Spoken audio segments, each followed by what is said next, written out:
Welcome back to Punching the Clock, everybody. This is episode 2. I am Flagrant Sports, or you might know me better as Jensen Lord. I am surrounded by the best co-hosts on the planet. We have Last Round Luz, also known as Hayden Luz on TikTok, YouTube, whatever. We have Eric Maddie, also known as Eric Matthews, TikTok, YouTube, whatever. Yes, sir. And let's get down to the important business. The Tampa Bay Rays are 10-0. Ain't no. This guy. That's exactly what we're here Hey, for. the Red Sox are last. That's all that matters. Right, and we just all our teams are in the same division, eh? Yeah, was it AL East? AL East, man. Jays, Nope. Rays, and Red Sox. Yankees. Yankees. Let's. At least there's no Yankees fans in here. Right. Whoa! I'm one whoa, of 5 Tampa Bay Rays fans in the entire world, but yeah, for real. Anyways, do you want to see my bathroom? It's all Yankees. All 2005 Yankees. No one wants to see your bathroom, dog. Hideki Matsui, bro. Jorge Posada. We can go on. Hey, I'm fine. I think it's already enough. We have to look at Matt Hamill with Keith Jardine in the background. So keep us moving here. We got Bisbee and Tim Kennedy. That's even worse. All right. UFC 287 just wrapped up this Saturday. Man, there is a lot to unpack, a lot to talk about. Every single fight, we could go on for about an hour about it.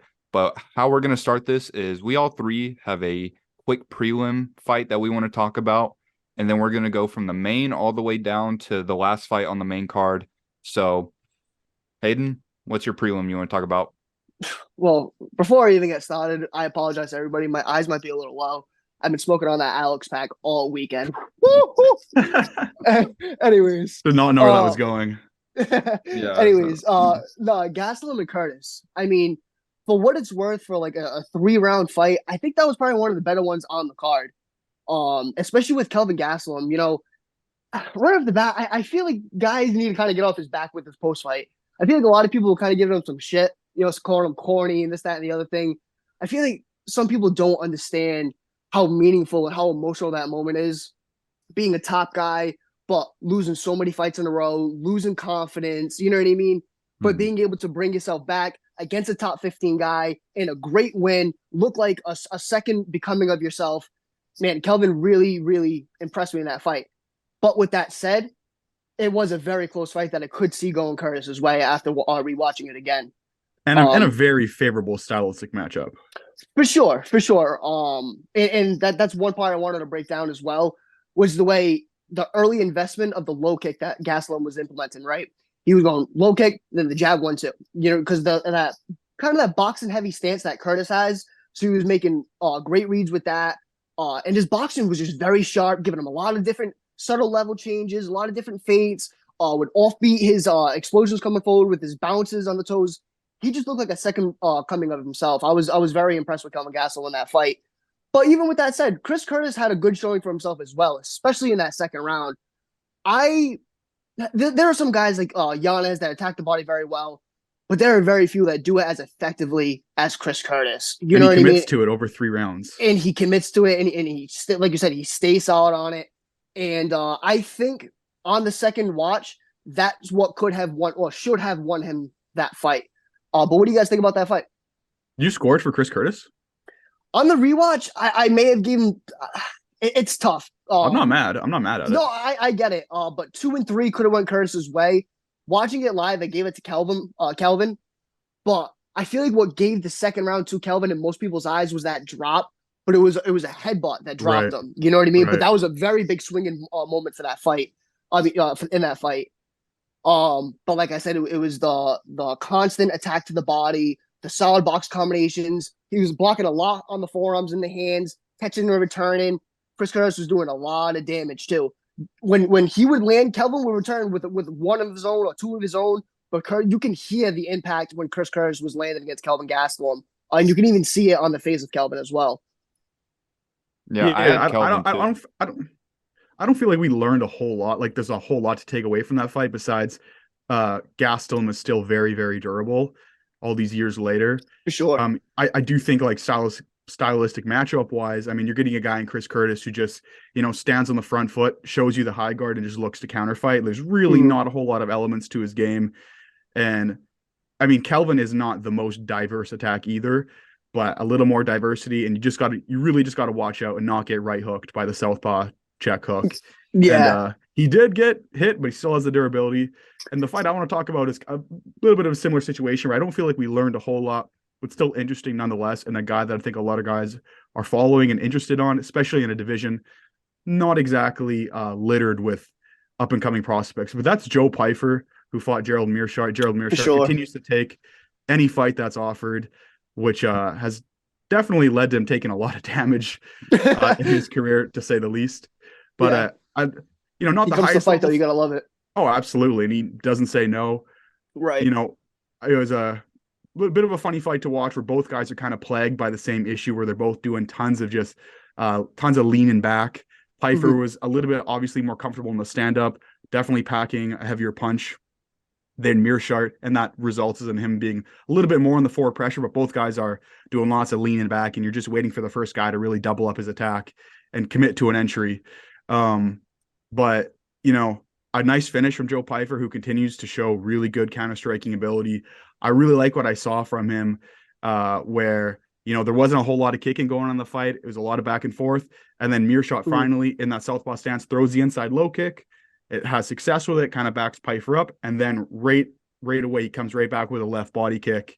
Yeah. And what I love to see a lot in MMA is guys parrying those body kicks. He didn't get a clean parry across the body, but just enough of that parry where, he makes Meerschaert uncomfortable. It forces him into a really bladed stance, leaning back. And off that parry, Pyfer's able to really lunge in with that left hook, which landed really clean. Somewhat reminiscent. A good example is obviously Masvidal versus Cowboy Cerrone of pairing that body kick and landing left hook off of it. Adrian Yanez does that a lot as well. But Joe Pyfer just continues to show really, impressive finishing ability, and a guy coming up in the division who's definitely someone to watch. We'll see how his game evolves from here.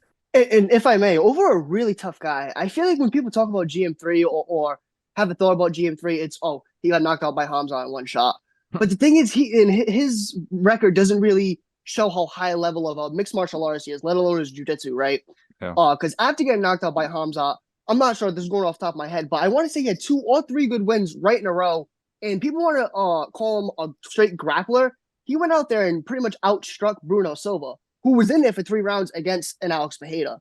So you have to give credit to Joe Pyfer to go out there in 1 round and just absolutely shut down a guy like GM3, a true veteran in the sport like GM3. So I tip my hat off to him, and I'm excited for it. I think it proves that GM3 punches harder than Alex Pereira. I think that's what that proves. I give him credit. Like, he does. I mean, he is who he is at this point. I mean, if you're he's a good guy to throw up against a prospect. If you can't beat him, it's probably, there's definitely a clear limit on your ability. If you can get past Gerald Meerschaert, you're probably ready for the next step. So a good kind of, I guess, because he has some, that's what I would say as well. Because he has some pretty good win over like Eric Anders is another one. He outstruck Eric Anders, which that guy just looks like a straight linebacker. You know what I mean? And Eric Anders is not going to the top. That's your test. Right, you know what I'm saying? And then another guy, Bruno Silva. So Gerald Meerschaert, it's not someone you just kind of like, oh yeah, Gerald Meerschaert. You know what I mean? He's somebody you definitely need to respect. But yeah, my prelim pick, before I get to it, I just want to give a quick shout out to Jackson Ward for making our graphics. I promised him I'd give him a shout out. He killed it with the graphics. That's my guy, Jackson. Appreciate you, lad. Yeah. I want to talk about the first fight on the entire event. Sam Hughes versus Amorim. Now, my boy's out to prove he's a hardcore fan. No one watched this fight, and understandably so. First of all, you have maybe the worst nickname in all of the UFC with Sam Page, Sam Hughes. That's so cringe. Yeah, that's heinous. Yeah. I'm putting that up there with 25-8. Corey Anderson. That one's bad. Yeah. So, mine's going to be super quick because there's only a couple reasons I wanted to talk about this fight. For one, I found it pretty hilarious how similar this fight was to Rosas versus C-Rod, in the sense that Amorim came out. It was her UFC debut. It wasn't C-Rod's debut, obviously, or Rosas, but she came out and pretty relentless early, was able to get Sam Hughes's back, had a fully almost locked in rear naked choke like 2 different times, and the resilience from Sam Hughes to be able to get out of that almost Volkanovski-esque, and I know that's gonna like raise some What? eyebrows, but the way, Oh, dude, you should have seen. You didn't watch the fight, you casual, but you should have seen how locked in it was. It was so locked in. this man just compared Sam Hughes to Alexander Volkanovski. That's It's That, so, bro, crazy. that's mad. but she That's mad. escaped it. She escaped it through pure will, Is she and not like then a 500 fighter? Like a I she think she's one even less hundred than that, to be percent honest with she y'all. 100% Fucking is. hell. She's 2 fights removed from a 3 fight losing streak, but that doesn't matter. What matters is she showed, Resiliency. yeah, Yeah, heart, Bro, you for low key sure. kind of look championship like Sam heart. Hughes. You can be her brother. And so she gets out of that, and then the rest of the fight, second round to the very end, it's just the worst takedowns you've ever seen in your entire life from Amorim. It's just she tries to go in for the double leg, and then halfway commits, and then just falls straight on her back to guard. Like it's just straight like, Rosas had one of those in the start of the second round, eh? Did you guys like I'm yeah, sure you guys Yeah. caught it's that. so bad. And so that's that, but I'm not even kidding, every single takedown she shot straight to her back. She like kind of like halfway Kind of committed like to it and then wanted to pull guard. It's like Paul Craig, dude. It's like Yeah. are you shooting a Claudio takedown? Pulis. Yeah, it's like, are you shooting a takedown or are you pulling guard? Like you have to pick. And then yeah, she just gassed and then looked horrible, and it might have been an adrenaline dump after almost having the finish. I don't know. Either way, I thought it was kind of funny. She landed 12 significant strikes in 15 minutes. Like, how does that That's Sounds 10 like happen? more than Rosas. Raul Rosas Yeah, Jr.'s I was 10 more. El Nino Problema. The great Kali. She was mad at his son. Yeah, well, anyways, that was my pick. Probably the worst fight I could have picked in the prelims, but it doesn't matter. We're gonna get right to it, to the main event. Israel Adesanya knocks out Alex Pereira in the second round. 50 seconds to go. Right hook, Izzy. That's his new nickname. I just came up with. No one's gonna This use guy's it. a right hook, is he? I'm just. Who wants to start with what they saw from Izzy and what they saw from Alex? Coldest celebration we've seen too. Oh Unreal. my goodness Yeah, gracious. that was pretty sweet. In, That was in, You sick. in know the he had post that speech. planned. You know he had Yeah. that planned Oh, for for so I sure. think he long. posted. I think he posted. He was like in the back room, Yeah. Yeah. with his bow and arrow. That was pretty sick. Yeah. What an amazing fight. Such a like, just feels good to like see that like Izzy hasn't had a moment that high, obviously since like the Costa fight, which was a phenomenal moment, and this one as well. This is what we loved about Izzy coming up, creating like putting the pressure on himself, creating iconic moments, Mhm. and just like hitting a home run in every aspect of the performance from on the like. And I'll say on the mic as well, because people give him shit when he's on the mic, when he's not. Oh, And that post speech. that was Come sick. on. That was Bro, great. Inspirational. that's right there with Leon. If not, that might even See, be above see, here's Leon's. what's Not in corny. the second or third fight. That fight. Yeah. The stuff that's corny is like when like the when he walks out with the urn for like Jared Cannonier, and then Yeah, mate. What do you like want? What are we doing here? Then I'm when it all snoring comes on my together, desk. but when it all comes together, it's like so glorious, and it's been like the Mhm. best 3 days of social media, and so many like from the celebration, trolling the sun, which Yeah, we'll hell get yeah. into later. That was That was but hilarious. performance wise, I really liked what I saw from Adesanya in this one. I think he really learned a lot from that first Pereira fight. And I think the biggest takeaway was, and it looked a lot different than that first fight. For sure.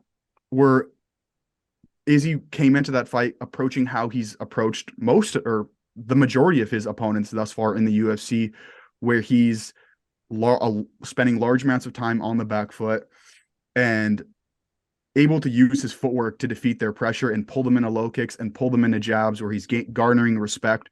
Where what he learned in the first fight was that he can't just, with Pereira taking away that ability to score on the outside with the jab and the low kick, is he learned he can't just defeat the forward pressure with footwork alone and pulling Alex into shots. So he had to devise against someone so physically imposing as Pereira with so much power, how to overcome that and fight the fight more in the center of the octagon, obviously, and be more opportunistic in that sense. And how he did it was really excellent. I thought he made this fight look much more similar to their first kickboxing fight, which I will go to my grave saying he won that fight. Yeah, agreed again. Some stuff that I really liked. I thought he was busier in the center with his push kicks and his body kicks. Yeah. And I think he listened to something. the pod, to be honest. I think he listened to the I think pod so for too. sure. He We may were have. giving some good We were shouts 100% spot on. on a lot of stuff. And there was Yeah, stuff that he did that I didn't expect as much. for sure. Mhm. One thing I really loved is, again, we learned he can't just fight one shot at a time. What I call Mhm. single shot. Actually, Luke Thomas used this term years ago to describe John Jones: single shot high variance, where you're throwing one at a time, mixing up your techniques. You can't throw one at a time like that with Pereira because he walks right through them. Mhm.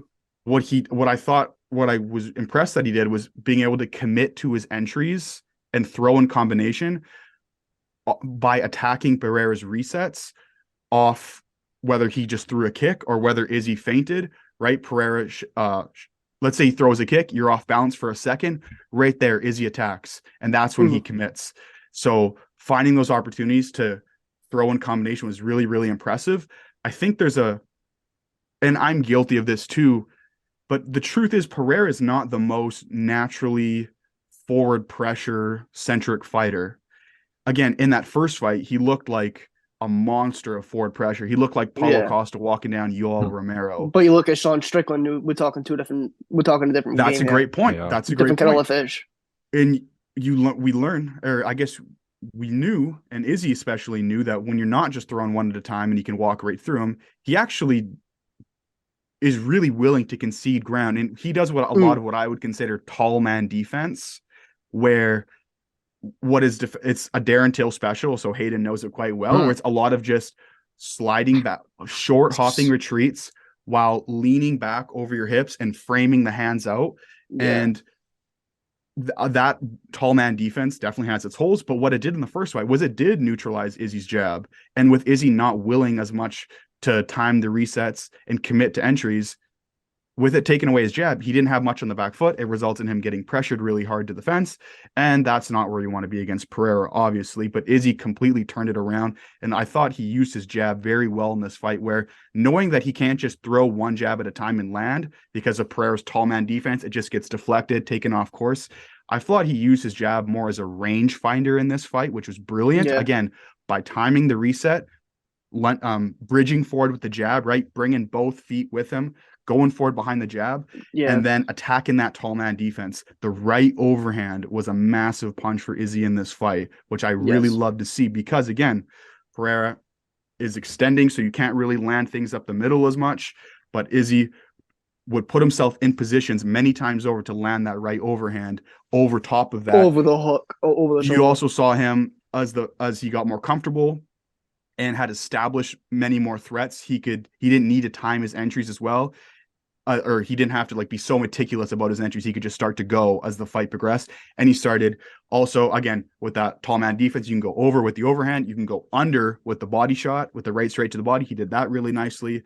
So that right overhand was huge to getting respect, getting Alex to back up. And once he got Alex backed up, he's right on it, coming right back with a push kick, right back with a body kick. I loved, and all that scoring came from that orthodox stance. I thought in his southpaw stance, that's where he's got, as he did in the first fight, once they got closer to the fence, he'd go in southpaw, and that's where he'd poke with, like we talked about, inside low kick, body kick. You're not checking the inside low kick quite as easily as the outside low kick, at least for Pereira, right to the body kick, throwing that left straight, which, again, Pereira concedes ground. He's happy to.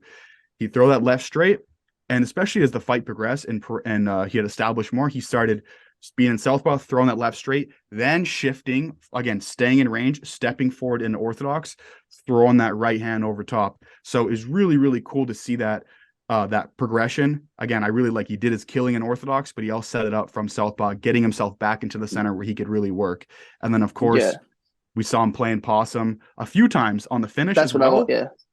I'll let you get into that for sure, but I want to note that 2 or 3 other times during that fight where he had a lot of momentum, he would show that high guard. Pereira was being disciplined and he'd jab his way out of it.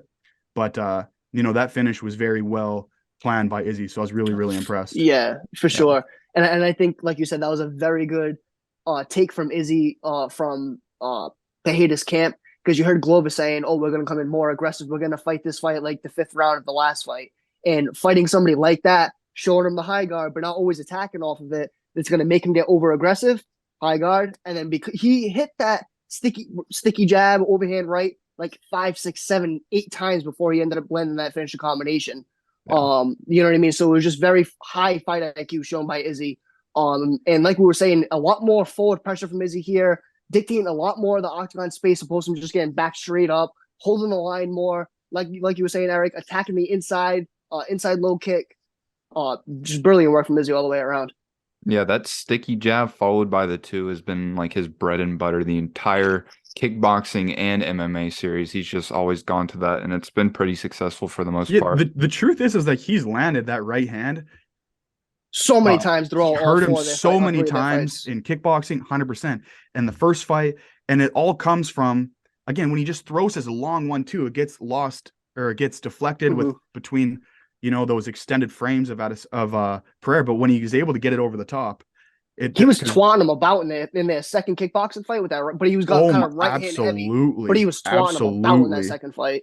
And then he got robbed in the first one. That's why when people say, "Oh, it's still 1-3," it's like I know those people never watch their kickboxing fights a day in their life. Yeah, you know what I mean? Because if you know what you're looking at, it's not so much a 1-3. Also, it's MMA too. It's like this isn't exactly. We don't even have to get into the X's and O's. Yeah, we that, can you know we can get into that later. I would just want to talk about real quick some of the stuff that I really appreciated that Izzy did. A lot of the most effective things I saw him do was just keeping Pereira busy, using Pereira's defense to his advantage. Like we talked about, where Pereira can at times sell out on kicks, he can give up ground. He used that. Like that take. Yep. Yeah, he used that to his advantage. He was super active with his kicks to the body, front kicks, high kicks. All of that was just keeping Alex's offense stalled because he was so worried about defending and selling out by deflecting the kicks and whatnot. And then those kicks were setting up the leg kicks. The leg kicks weren't being checked as much. So he did a really good job. He was using the question mark kick after throwing like a front kick or a body kick. All from the open stance, the open stance kicking. Yeah, and from the open stance, he did a really good job of pawing with Alex Pereira's lead hand too. Just doing everything to stall what makes Alex Pereira so good. And man, I think that made Alex Pereira get more eager as well. Yeah, and led to the finish. Right, and I got really well. Before I talk about the finish, I just want to talk about those instances where Izzy was cornered, because he did get cornered maybe like once or twice in this fight, which is expected going against someone like Alex Pereira. You're not going to completely dominate the complete octagon control, but one of the things he did is, instead of just completely selling out on the clinch to save him in those cornering situations, he tried to box his way out of it a lot of times. And he, like Hayden, you talked about what he needed to do was like kill or be killed. He was swinging. He definitely went in there with that. Yeah, for sure. Like whenever he got cornered, he wasn't just looking for the counter. He was looking to land some offense of his own and be the aggressor when he's being cornered. And when it got to that finishing sequence, man, I got a little nervous because he put up that high guard, and we all know, like we saw the first in kickboxing, the Artem Vakitov fight, the first one against Alex Pereira, dude, he can eat up a high guard. And so he went up there against I was waiting for the knee. Well, so he started, and it kind of landed too, didn't it? Yeah, he landed some good knees to the body, started landing his hooks and that jab, and then Izzy just boom, like his hook was like Teddy Atlas said it's just basic geometry. His hook was, more at an angle. Alex's was more wide. It landed, and then he landed it again, and that's all she wrote, man. I mean, was this the best performance of his career? Ooh, that's a good question. What do you reckon, Eric? I feel like the Paulo Costa one is like the biggest masterclass of like schooling and like completely fraud checking somebody who hadn't gone ever against somebody with good defensive ring craft. But quality of competition wise, I mean, this is an incredible win. Probably his best finish, right? Oh, the Rob one's just such a car crash. Oh, true. Yeah. It's just such about the Rob it's one. like it's a combined like 10 punch exchange and wins it with the lean back left hook. That's just amazing. This finish though was like phenomenal. First question I have for you guys. Do you reckon, obviously, again, going back to a lot of what I talked about with Izzy, pushing so hard behind that jab, bridging forward into these big overhands and whatnot, obviously it resulted in him eating a lot more calf kicks. He doesn't have one thing that makes Pereira look so much bigger than Izzy is that Pereira is super upright on his balls of his feet. Adesanya has a very wide stance. Both are good, but it obviously makes Pereira look so much taller, and that stance led to him eating a lot of low kicks. Do you think The low kicks were obviously huge for Pereira, and he was scoring very damaging shots with them. Do you think at the moment of the finish he was completely debilitated by the low kicks, like people say? Because there's a big narrative that like Pereira was like outstriking Izzy, and for what it's worth, I think he was scoring the most damaging shots with the low kicks. But and overall, in terms of how it's playing out, Izzy's striking was phenomenal. Yeah, I Yeah, don't. for sure.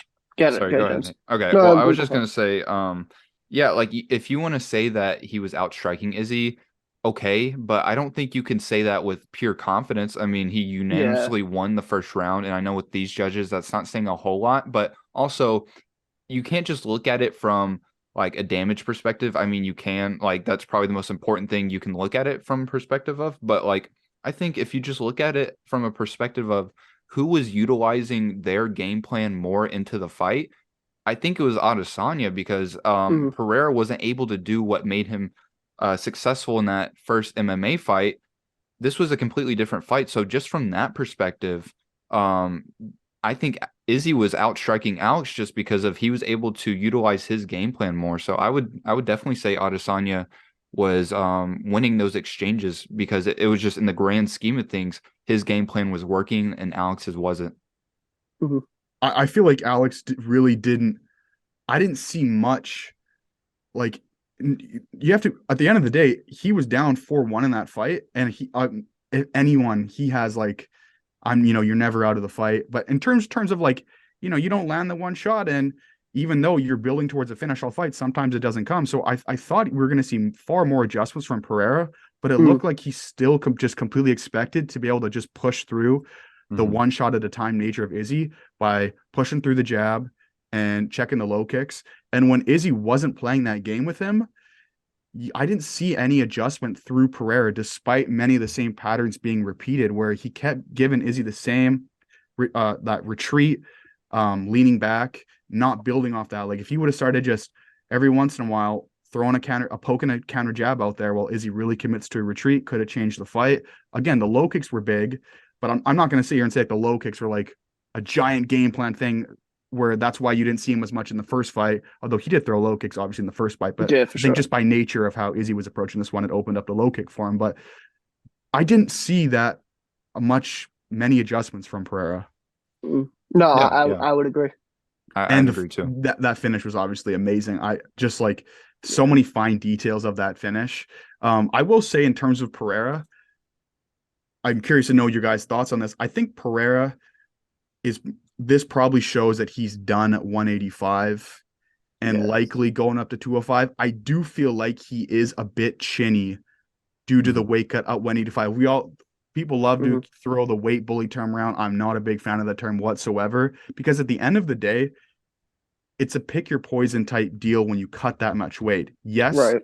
when you're in the clinch with Adesanya, he's much stronger.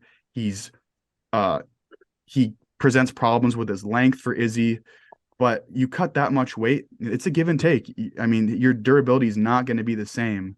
And again, Izzy's not the biggest hitter, and it was a real good right hook, but not Mhm. like there's a lot of guys in the division that will eat that. And it was a big shot, no I doubt. might I Mhm. might slightly disagree with you. Yeah, I I'd don't just know. say, I mean, Whitaker didn't eat. It was a different punch, but Whitaker didn't eat that shot per se.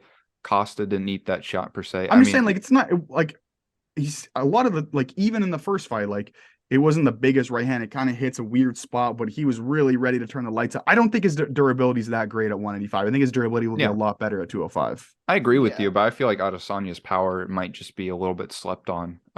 But in just terms of like you see it all the time where there's like the way the knockouts happen, like you need that punch like so often, like Mhm. unless you're just have stupid power, like and going straight through the chin I mean, and Pereira didn't exactly, he kind of saw it coming a little bit. He started to lean back, but I don't know. It wasn't like the Yeah. cleanest per se knockout shot, I Mhm. will say. Yeah, And no, he yeah, Yeah, I was yeah, agree. straight that's out fair. cold. I'm His not Because he didn't excusing knock him. durability, Izzy of not having power. Because he didn't knock him right. out with one shot either. It was what, three or four of them, right? You know what I Yeah. mean? So it wasn't just that one overhand. It was the I overhand mean, and he then he was followed up done with after the again. first right hand and then one Yeah, more, it but was very reminiscent of their last fight. Yeah, his durability is definitely compromised to a certain extent at 185. I think we can all acknowledge that. Yeah, I for mean, like sure. we saw the pictures of him. He wasn't necessarily weight cutting like a couple weeks before someone posted that photo. I was told, I say that like I'm a fucking journalist, but I've heard from people telling me that a lot of that is him not accumulating, but like getting his body to Accustomed. accustomed to just sweating more. So like that shows Yeah. you that he has to really get his body just really prepared for this weight cut, almost as if it's like a fight in its own. Like he has to have a full camp for his weight cut alone, So I Yeah. think Pereira at 205. How does he do? I was just gonna bring that up. That sets up my next point about Pereira versus Ryan Spann. Can I depends get on an the amen? matchup. Yeah, depends Because on the like matchup. that's the thing. Like, regardless of people saying like, "Oh, Pereira's only made a career off of Izzy's name," and that, I very well think he can be his own star on his own terms, and the UFC will do Me him too. right with the specific stylistic matchups.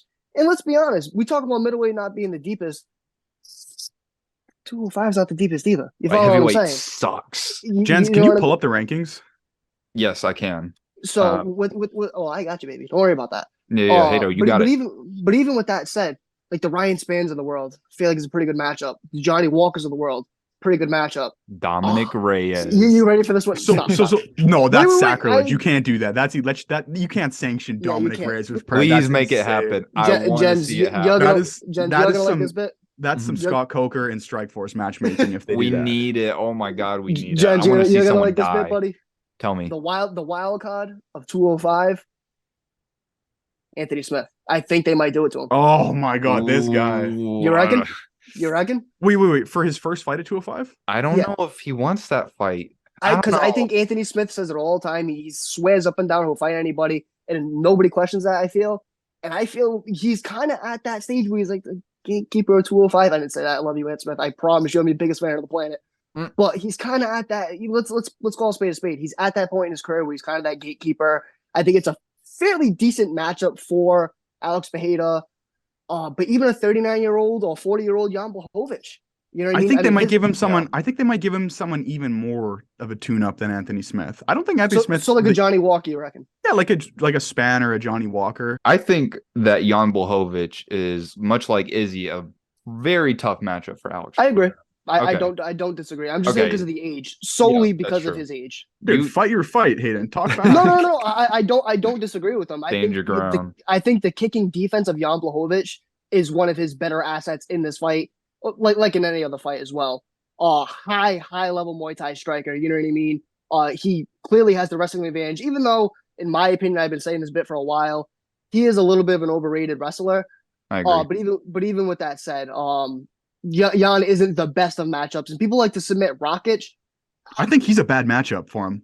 I think agree Rakic with is a you. bad matchup. I think that's probably. I think Alexander Rakic, besides Ankalaev, is probably of his course. toughest matchup. Magomed's like Whitaker's everybody's worst matchup at middleweight. I think we all can agree. I feel like Magomed is that guy at light heavyweight, and I've been saying that for a while now. And also, like, just real quick, talking about the Jan Blachowicz thing, he's a decent offensive wrestler, but a very poor defensive wrestler. I feel. Does that really matter if I? Does that really matter? No. I agree, but I just What's wanted he to gonna point that douse out. him? Yeah, no, I just wanted to point that out. People like to act like you said, after that Izzy fight, that like he's just this world beater wrestler. Oh, it's like, dude, that killed me. Go watch the Gustafson fight, dude. Like this guy. Yeah, on God. It's Oh, bad. not even that. Look at the global fight. You just toss him around like a wet rag. Just sad. So we have Jamal Hill. How do we let's go quick on good or bad matchup for Alex? Jamal Hill, good or bad? Good. I'd say. I'd say it's a decent matchup for him. Good. Can I play middle ground? Sure. No. No. I'll say it's a decent match. All right. So if I say good or bad, I'd say it's good. Okay. My boy struggled to say that. You're good. Yeah, good. I'm saying Yuri's He knocks very Yuri good. out tomorrow. Dude, I agree. No, I'd go Pereira as well, but I think that's a little bit more interesting than you want to make. Dude, it he's gonna be a machine at 205. I honestly believe that. I agree. Ooh, I agree. can't wait. As long as his chin's not too affected from this knockout, which it could be, Yeah. dude, he could be a menace at 205. He's not that young either. How old is he? Well, 36. granted, it's light heavyweight. Yeah, that's 35, a spring chicken. 36. Okay. Yeah. I think he's 36. Okay. That's what I was going to Then say. let's do Jan Blachowicz. Oh no, sorry, Ankalaev. Bad. No, bad. No, Bad. no. Jan Blachowicz, I'm saying bad. Bad. Yeah. If I have to say one too, bad. Yeah. Rakic, Bad. Bad. Heavy on that.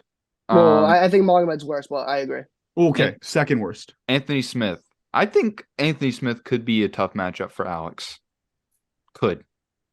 Anthony Smith can find a way to lose a fight he shouldn't lose. I'm gonna say it's a.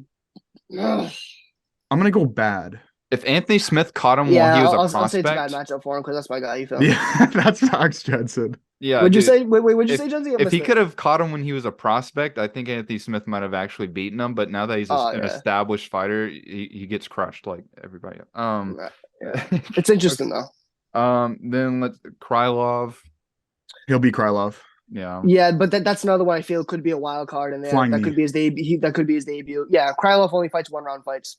You know Johnny what I mean? Walker. So I would say it's a good fight. It's a good fight for him. Smokes Johnny Walker. Yeah, Johnny Yeah, Walker smokes Johnny Walker. screwed. Okay, then we got like the last 3 of the top 10. He's Volkan Ozdemir.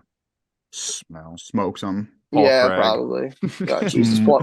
I love me some Paul Craig. Dude, Well, fuck. If Paul Craig catches Alex Pereira's leg like he did against Johnny Walker, and Alex lands what Walker lands, like he's being pulled out in a stretcher. Yeah, but he'll throw one flying knee like to start the fight, and Paul Craig will be. Yeah, try to. Yeah.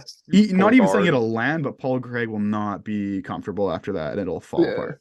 And we got Ryan Can. I mean Ryan Spann. How That's feel about crazy. that? Yeah. Good matchup. Should be his first fight Yeah, at it's 205. a good matchup. Yeah. And then at 11, Dominic Reyes. The Sacrilege. fight that needs to happen Illegal. at 205. Illegal. Illegal. Does not need That's to get fucking illegal.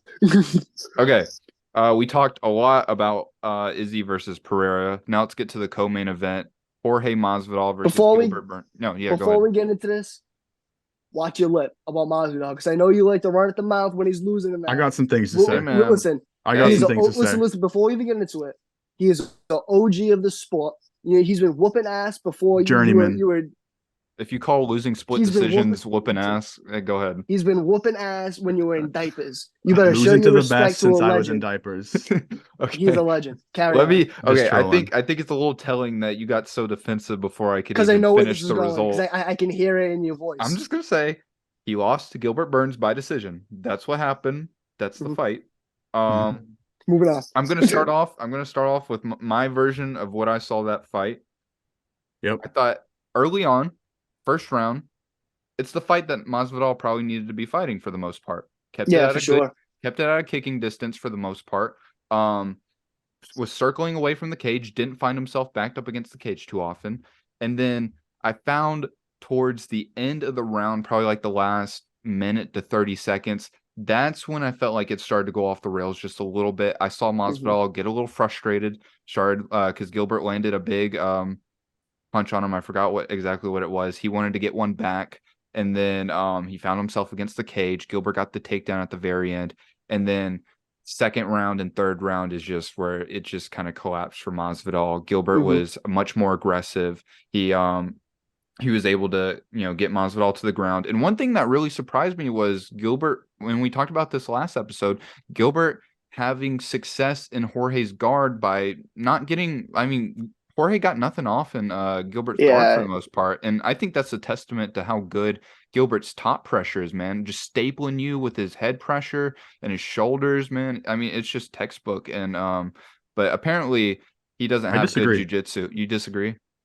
I think I think I'll get into it when I give my take, but I think Burns didn't have to do anything in the guard because just by nature of MMA, if you're in full guard in the center of the cage, you're on top and your opponent has the guard closed and he's not trying to make space. He's just he's not trying to submit you either, which would open up guard passing opportunities. He's just kind of either holding you there or striking off his back. And there's no incentive in MMA to try to pass that guard or do anything. You're happy to sit there and by nature of that, you're winning as long as you're semi-active. That's true. I was thinking the same thing too. Is Gilbert was in the open mat with them, and Jorge wasn't really looking to create space, wasn't really looking to get feet on the hips, wasn't looking to get a butterfly hook, wasn't really doing much. You know what I mean? He was almost kind of, just like you said, with a closed guard. So why even improve the position you're winning the round? You know what I mean? Why exert the energy when it's not necessary? No, that's true. And then when Jorge did fight for it, Burns made him pay for it. You know what I mean? So it was frustrating on Jorge's end. But from his perspective, it's like, why would you even? It's like what we saw with Dustin and Charles. It's like, what's the risk of what's the risk to reward ratio You're of losing. opening. Well, I know, I understand that, but like It's a you could 3-round be fight, and you're only gonna gas more. you could You really gotta be go. losing if you open up that guard, and the next thing you know, you got a Gilbert Burns or a Charles Oliveira in your side controller mount. Then that's where it gets really hairy. I understand, like I'd I rather guess Gilbert Burns be in my side control than losing in full guard sitting there. I'd rather get in side control and just try to shrimp away, turn into him, and just I don't you got know. it. I But at want, least from the guard, you can get off some sort of offense. I mean, what is but he he's gonna? not. He wasn't Yeah, doing. but he He's not wasn't. going He for He wasn't offense. look. could, He's he just could sitting I though. there. understand what you're saying, He but has he the wasn't though. potential. Right. Okay. So Yeah. Sorry, I, Jens. I no, I understand where y'all are coming from with that. Like he is Hmm. losing, and him just laying on his back in full guard is not going to do anything for him. He might as well be inside control at that point because it's just nothing's going on either way, from his sake. But and then that third round hit, and to me, it just felt like that was just Jorge completely gassed, and it felt like Gilbert Yeah. was just beating him to the punch. He just looked Yeah. quicker. He just looked It, unfit. yeah, that's pretty much all I pulled away from that fight. Is like it looked like Masvidal was just he was just slower in that third round, man. He just really didn't have it after those grappling exchanges. And good on Gilbert. I mean, we said that this wasn't going to be the most spectacular win from Gilbert or the Yeah, we did. spectacular fight in general, and it wasn't. So I mean, it's what we expected. I don't think anything's Hmm. too surprising here, right? No. Um, Unfortunately. yeah, I think it's pretty clear that age has been a significant factor in these past few performances for Masvidal. Hmm. And it's not always so much about, it's not always so obvious at the surface level where you see him so slow or their chin's really bad. Like I think it's more with Masvidal about, having the ability to train as hard as you once did, to have the durability, not accruing little injuries, to train year round, not have Mhm. to get your cardio back just so you can have those intense training sessions where it all shows itself in the fight. So much of his performances recently, the Kobe fight and this one especially, come down to him having to conserve so much energy and simply not being active enough, as we talked about on the ground, just holding Gilbert in his close guard, and on the feet. Even the first round fighting decently, but your Gilbert Burns was not really looking to pressure him and shoot open Yeah. space takedowns that much. Masvidal, for my money, was not busy enough from what he can be in the center of the cage. I like, him circling off into low kicks, but Masvidal can let his hands go a lot more than he did. And I think a lot of it is him conserving energy and just not having the ability to train like he once could to put I on the agree. performances he needed to. I really strongly believe that. And I think that shows up in how he, and what the product you see in the octagon. I think George Masvidal continues to show really puzzling decision making Hmm. in the grappling. There's quite a few examples in this one where it's really puzzling and costing him big time in the fight. Some of these examples are more detrimental than others, but all of it adds up. First round, Gilbert's first takedown attempt shoots a right hand into a double leg while Gilbert's on the fence, or while Jorge's on the fence. Masvidal tries to a chest wrap with his back to the fence when Burns punches into a double. The Yeah. chest wrap, a good example of that is Usman versus Covington. Covington got a nice shot at Usman's hips, grabs the chest wrap. Basically, it's like double overhooks, and you kind of, Gaethje and Chandler as well. I can't remember exactly if that was a chest wrap, but yeah. And he tried to do it with his back to the fence where you have nowhere to go There's with your no, chest yeah, wrapping. Right. You Burns can't just throw picks him him up. over. Yeah, Burns just picks yeah. him up, slams down on the double leg. Another example, keeping his guard close for minutes on end. End of the Mhm. second round, he had an arm. Gilbert Burns had like a rear body lock, but Masvidal had an arm inside of that body lock. And what he tried to do, he tried to Granby roll for some reason. Mm. Yeah. That's a good opportunity there to try to turn back into him, try to lift at the underhook, break the lock, fight the hands, and he tried to Granby roll. Puzzling decision making. He went for a whizzer kick and Uchimata in that second round as well, Mhm. where Burns had no momentum pushing him to fall over or to flip over on the Uchimata, puzzling, and then Mhm. did not pummel hard at all is a note I have from Masvidal. Again, a lot of accepting of that fence wrestling. There was a little bit of pummeling, but long instances where he has opportunities to pummel for underhooks and reverse the position. He just doesn't have that go anymore. So I Mhm. think that was very, very evident. In terms of Gilbert Burns in this fight, I thought he did what he had to do. A lot of what Jen said, got his takedowns pretty easy. Um, didn't have a lot of incentive to pass the guard in the second round, but fought really, really smart. I thought he looked okay striking. Didn't see that committed forward pressure I thought we might see from Burns. A lot of it was him largely biding his time and exploding into big combinations when he felt Yeah. assured that Masvidal would retreat, and Masvidal did retreat time and time again. Yeah. Really seldom held his ground. Again, I thought he had a good job circling off in the low kicks and body kicks. But one thing, guys, and I know you guys can all agree this, he continues to get caught by the right, straight right, looking for that weak ass check over and hook. over again. Yeah. Oh my God. Like a high level striker like Masvidal making that, like Masvidal did he not have a bit of a nice long guard when he was younger? Yeah, more like, Muay Thai-esque, like the upright stance, long guard, manager's right. Yeah, tapping that a lot of front that. foot. Yeah, like for sure you can't try to check hook a straight right on your opponent's timing when you're not taking your head off the center line. Like it's just really, really puzzling. And then that third round for Masvidal, as Jen said, I thought that's where you saw like his reaction time was not there. Basic ass jabs and 1-2s getting through Not the guard. twitchy. Yeah, but that goes into my next point about Jorge. I feel like we're going about his age and that his reaction time, and I feel like that's what really like just kind of like breaking down the X's and O's of his game. I feel like that was a big part of what made Masvidal very good was his reaction timing. You see that in the Cerrone fight, the Ellenberger fight, the Till fight, being able to throw these shots from different angles and just slip counters, cross counters, all this type of stuff. But now you just kind of see him more content, more shelling up. Defensive ring craft has always been kind of shit. But at the age of 38, you can't really expect him to add these wrinkles. But he's kind of lacking the fundamental behind it. You see his body; he just really doesn't look fit anymore. And we saw that in the third round as well, where he just didn't seem like he wanted to be there anymore. Talking about him just closing the guard up and just being content with just giving up the round. And then he goes on the mic after, and you guys know one of the biggest Masvidal fans around. But he's gonna go and be like, "Oh yeah, he just wanted to crotch sniff me, he just wanted to hug me." It's like, come on. I would expect nothing different. When in doubt, just say he's crotch sniffing. 10, 15 years ago, I guess, all right, that was passable, but it's about MMA at this point. You know what I mean? Like, come on now. But yeah, again, Gilbert did a lot of like what I expected. I didn't really expect Gilbert to go out there and look for this spectacular finish. He doesn't. Right. I feel like he doesn't do that in any of his fights. He kind of lets it come to him. But like I said, he didn't necessarily hold him against the cage like he did to Wonderboy, but he did what he needed to do to neutralize him. But again, didn't really see many new wrinkles to his game either. True. I love Gilbert Burns as much as the next guy. I mean, Paul Ha. I mean, who doesn't, right? Yeah. But at the end of the day, Leon's that guy in the division. He is the best welterweight in the world. I don't think many guys give him. Let me try that again. I don't think there's a bad matchup per se for him at welterweight. And I do think that second guy, as always, is Colby. I think Colby takes care of Burns as well. What do you guys reckon? No, yeah. I agree that Leon Edwards proved he's the best welterweight in the world. We might have to have a little bit of an asterisk on that until he fights Colby, because I think he's going to have to beat Colby. There's no asterisk. There's no. He's going to have to. He's going to have to beat Colby to prove that. Jensen. There is no asterisk next to that. Like, bro, how big of a Kamaru Usman fan am I? Or are we?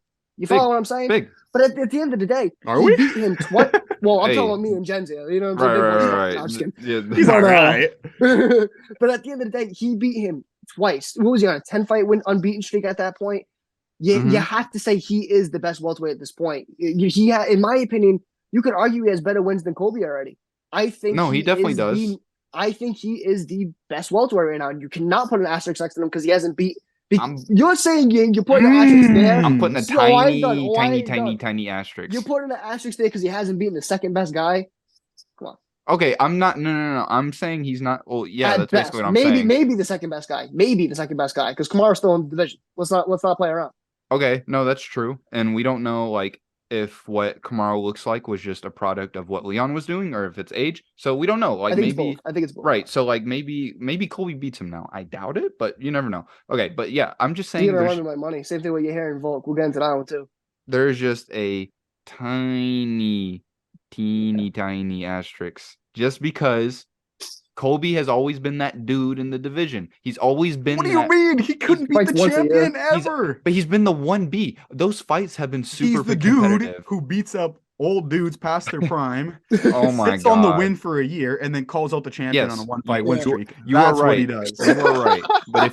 But if you watch the fights, as we all do, you know that this guy was the clear 1B until Leon got the belt. And now he's not the same 1B in the sense of Max Holloway or Robert Whittaker because they actually beat the up and coming dudes and beat them with until stuff. Arnold beats him this weekend. Oh God. Okay, we're not even gonna get into that. Maybe at the very end. But Colby's always been the 1B. So to be the true number one, that 1B still there. He's still the 1B. Maybe at this point, because Usman's is not the champion anymore, you could say maybe he's a 1C. Either way, he's still got that one. He's the 1B because based on stylistic matchup, he could get into sloppy kickboxing fights with another wrestler and have close fights, and that's why he's the 1B. Ooh. No. Whereas once he fights a dude who can actually I guess Kamaru could keep distance. I was trying to flame Kamaru. I couldn't think of it. Who can actually throw a low kick and circle off and pull him into shots. Maybe. He still closes his eyes when he strikes. Or maybe he still looks down at the floor. Or maybe Leon just gets absolutely smothered by Colt. We're getting way off topic here. That's a good clip, though. Yeah. It looks good for my sake. Okay, to wrap this up quickly, I think last thought on Masvidal Burns and we'll move on. I think Prime Masvidal beats Prime Burns. I agree. Yeah, I'd agree. I think Jorge old. I think Gilbert all right. That's my take. Yeah, Gilbert is who he is. Yeah, he's not getting any better. Really good. I mean, him not getting any better is still a really good fighter. But you know, is it championship caliber? I don't think so. Okay, so let's get to the featured fight. Rob Font knocks out Yanez. I forgot. I blanked on his first name for whatever reason. Adrian Yanez. We're gonna let you go on this one, Hayden. In the first round, Hato, was this a fraud check?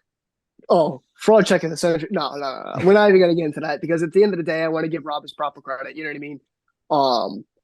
Yanez is as tough as they come. You know what I mean? I think, as we was even said before this fight, he's gonna be the top 10, top 15 guy for a while. You know what I mean?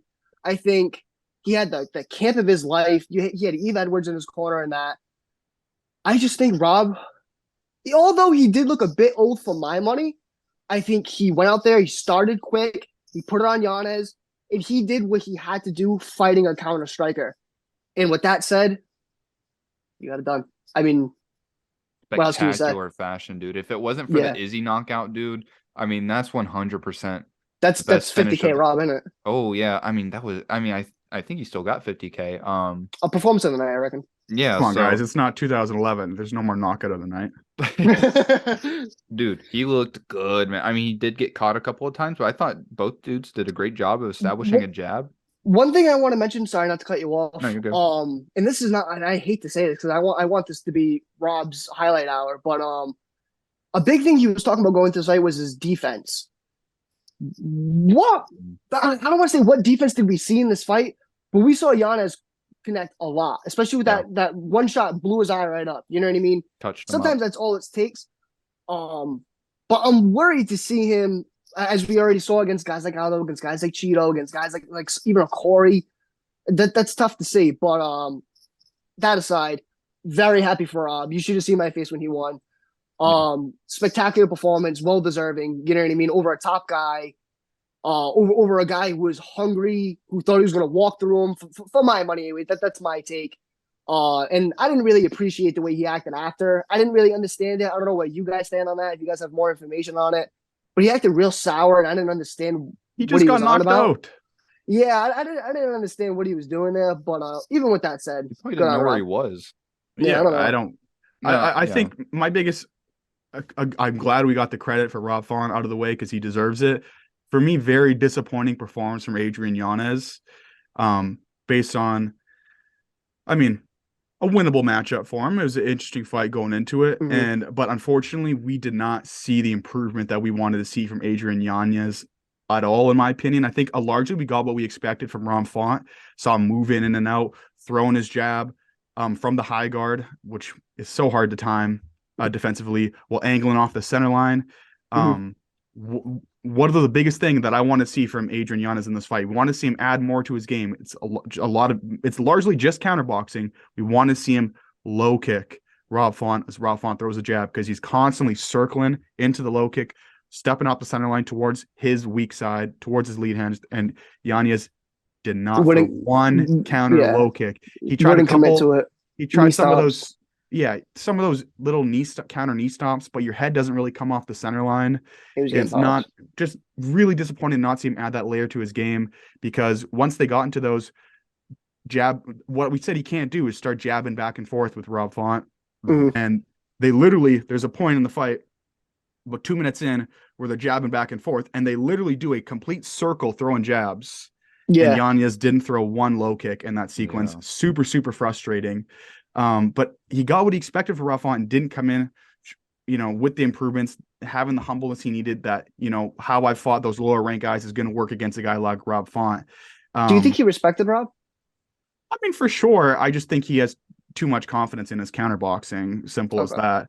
That's fair. Because when Font stayed on his center line and like he tried to advance with a 3-2, Yanez beautifully timed his little drop step with the rear foot, step out with the lead foot, right hand counter, beautifully. Yeah. Hit him twice with it, but didn't build on any of those big lands. As soon as he'd land big, and Rob was pretty inviting of pressure if Yanez wanted to put it on him, he went back to waiting for the counter. And right after that first big land, he back waiting for a counter and got caught as Rob this time made an adjustment, a testimony to him, through the 1-2, rolled under the counter, then came up with a loopy left hook. Yeah, the dirty boxing of Rob was something to be talked about as well. Yeah, I like to see that he would grab, and that's what started it. It was the collar tie. And that's what finished it too, man. Well, and that's what's really frustrating is that Yanez stuck to his A game too much, where again he hit some beautiful, when he's really McGregor-esque, actually, the way he kind of pivots off on both his feet, creates a little angle for the right hand. He landed a big, and then Rob comes again, makes an adjustment on the jab. He converts that jab to a collar tie and starts banging these uppercuts as he has the collar tie. And what does Yanez do? Does he try to accept the clinch and make something out of that? No, as Rob has the collar tie throwing uppercuts, he tries to again drop step and throw the right hand, and he gets smoked by the uppercut. So just disappointing not see him add much to his game. And a big thing that is another problem is, what does he have to fall back on in scenarios like that? He has no wrestling to fall back on when he's hurt like that. He gets hurt and he's back to just trying to counterpunch. And when you're that hurt and Rob's hunting for a finish, a recipe for disaster. So he's he's very one-dimensional still, pretty disappointing. And hopefully he rebuilds from this. We also didn't see much defensive wrestling from him, really, at all. We saw one kind of half-assed takedown attempt from Rob, but I wish we would have at least seen a little bit more defensively from Yanez as far as the wrestling. But as they say in pool, back to the drawing board for you, bud. Yeah. I feel like I always knew that Yanez was going to have to, like, he's eventually going to meet a guy who wouldn't just lunge forward and get counterpunch, and he would have to like take a step back and he'd get better from it. Didn't exactly see Font being that guy. I thought more of like a Corey Sandhagen type style or a Sean O'Malley. Well, put some respect on his name.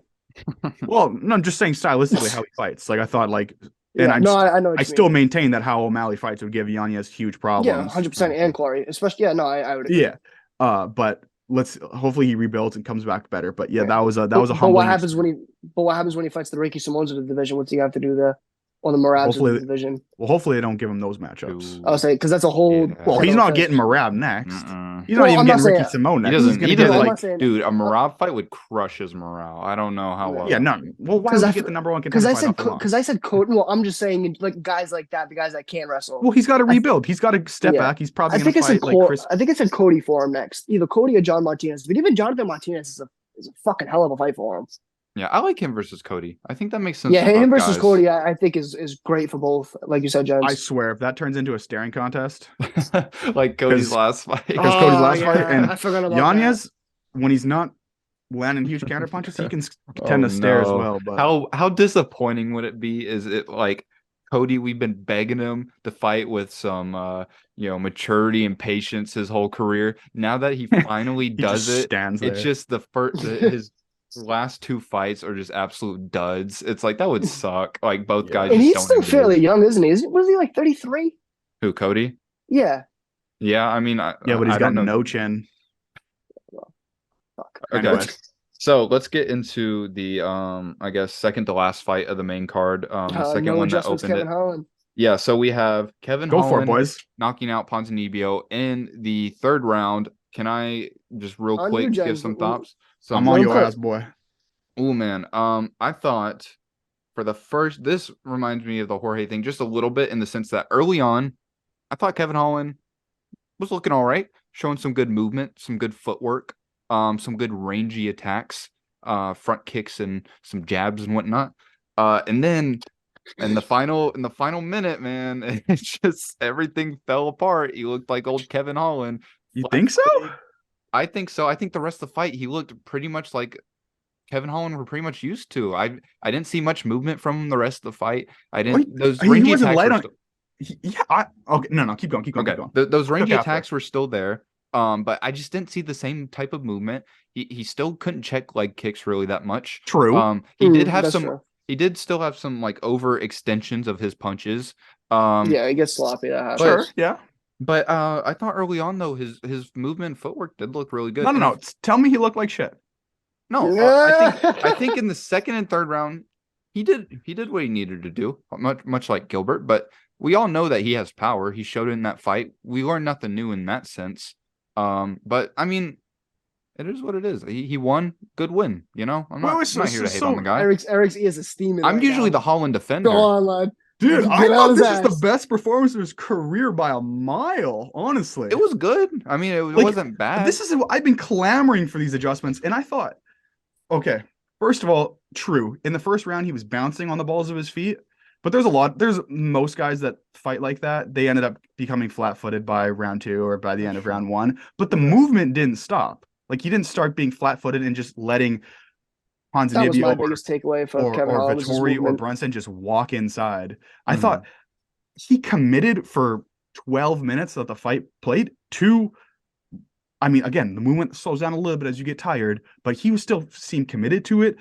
He never commits to long range attacks. This dude has a crazy reach for middleweight, let alone welterweight. Yeah. And I couldn't believe it. Like jabbing while stepping off the center line. The lead leg side kick was brilliant. The oblique kick was brilliant. The inside low kick, stepping back into southpaw.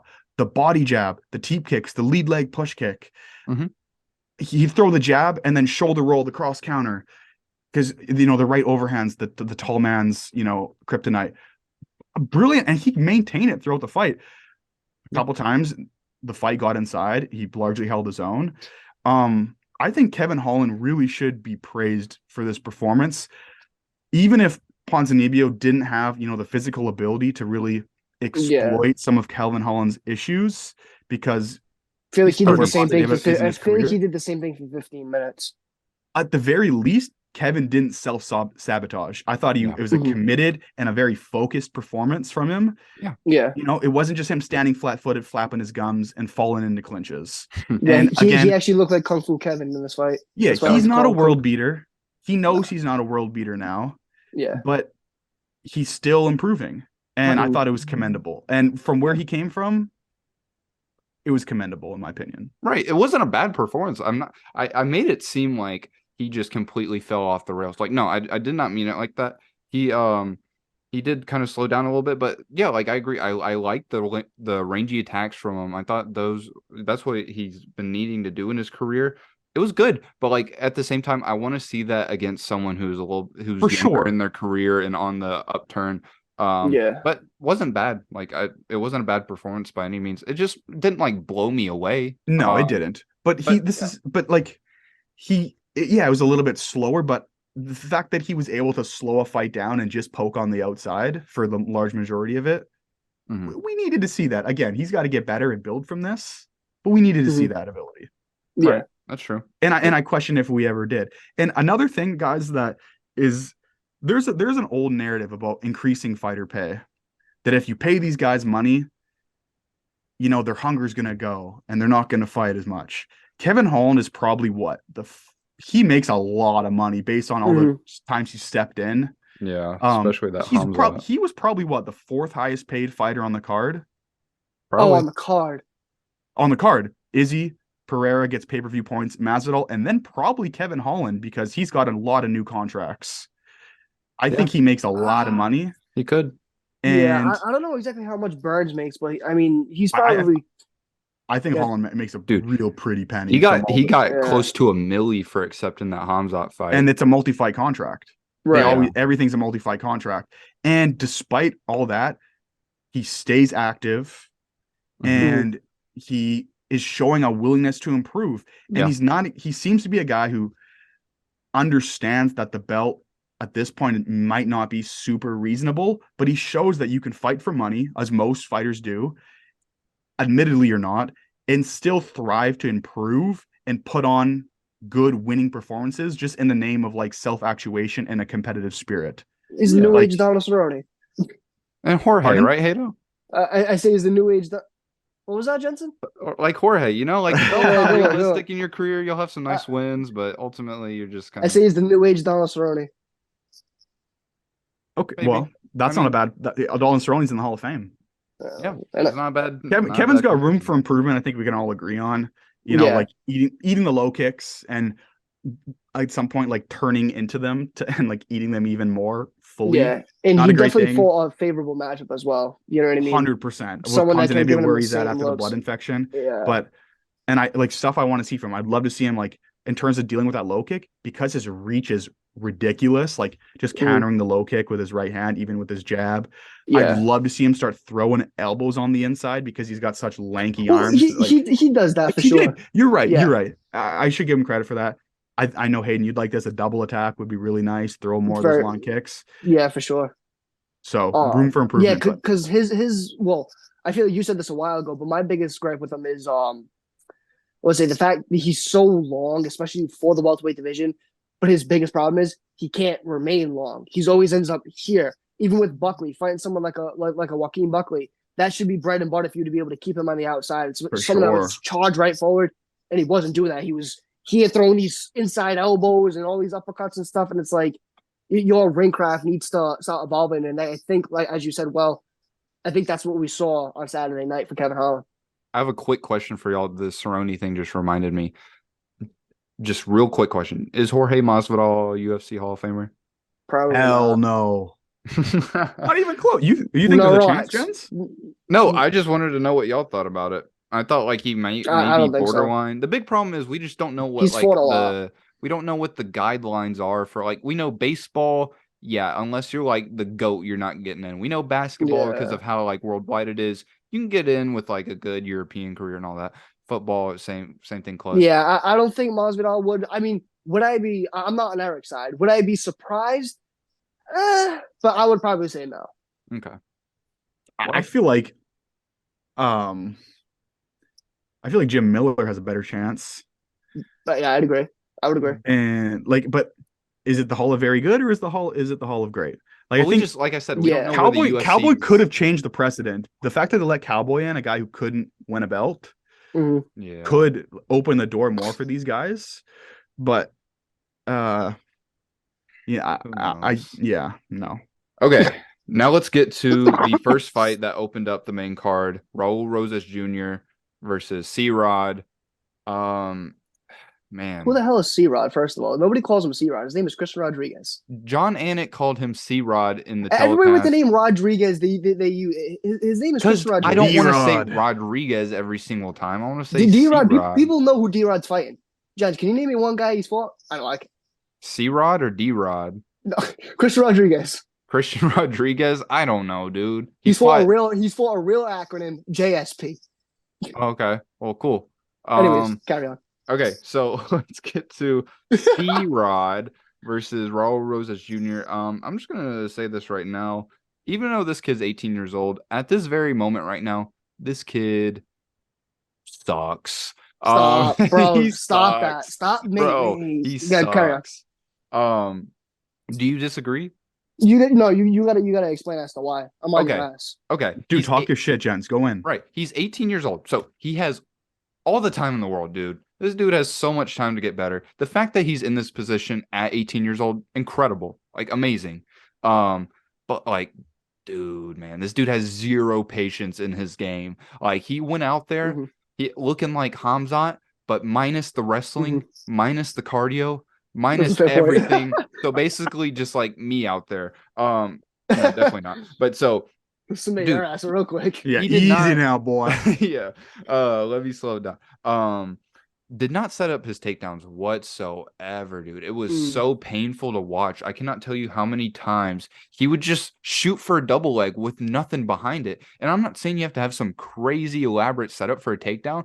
Just do like a 1-2 high crotch like DC used to do in his Yeah. prime. Like Well, just do it ain't so easy doing that though. But well, carry on. do something, man. It's Yeah, I easier feel than that. just literally just shooting for the hips and then getting your face sprawled into the mat. Like Mm. it was so bad. He had no patience, no cardio management, no good wrestling, man. Everything was so telegraphed. It got so Whoa, whoa, whoa, telegraphed. whoa, whoa, whoa, whoa! His chain wrestling is impressive. Okay, Yeah, yeah, yeah. He I'm can on it. Don't chain worry about wrestle that. like a You're right. motherfucker. You're right. You're right. I mean, You're right. Again, yeah. Okay, Going keep from going. that double leg into like the rear treetop body.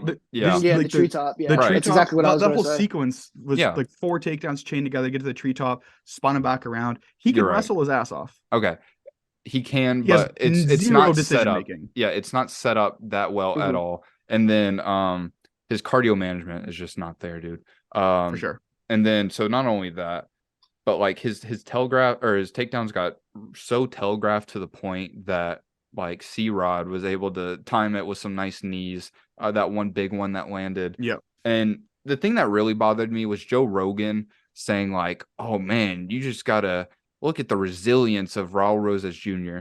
Okay, resilience is admirable whenever it's like it's good, like it's being productive.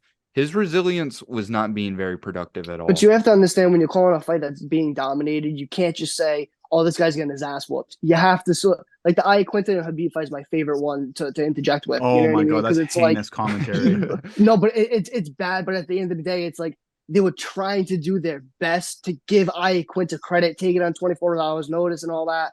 But he was getting his ass whooped. Okay, and it's that's like, Sure, that's how, different. but they That's were different. saying resilience. how many times can you say he's getting his ass whooped? He needs to do something here. He's getting his ass. You follow what I'm trying to say? Yeah. No, but they were just saying it he was saying it in the sense of like how much he's shooting like how frequent his takedown attempts were and all that. And it's like someone like Colby That's Covington. but that's tough to deal with. Yeah, exactly. I would say the awkwardness is very, not to cut you off again. I No, you're apologize. good. But I feel like completely it's an indirect comparison. But someone I love to reference is Brandon Royval. His, in my opinion, best tool isn't so much the punches or the kicks, isn't the wrestling or the jujitsu.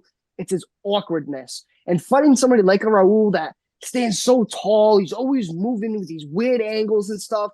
He's very hard to deal with. You know what I mean? And someone that can get to your hips, and he may not be successful on the first one, but like Eric said, he's able to chain them very well. That makes you very dangerous. And Right. not And for on nothing, I don't know Jay Perrin like a best friend, but he's around the area. And bro, Jay Perrin is a class fighter, and he made it look quite easy against him. You follow what I'm saying? So yeah, and Raul, on the mat, and continue. no, I'm sorry, but on the mat, like you can tell that Raul Rosas Jr. has some insane skill when it comes to jiu-jitsu. He's a high level grappler, bro. Yeah, you know what I mean? 10th play, yeah. he goes to all, you know what I mean? And that's what he does. Mm. That's his bread and butter. What was that? Go. What are you saying over there, Jimmy? It's a little murmur over there.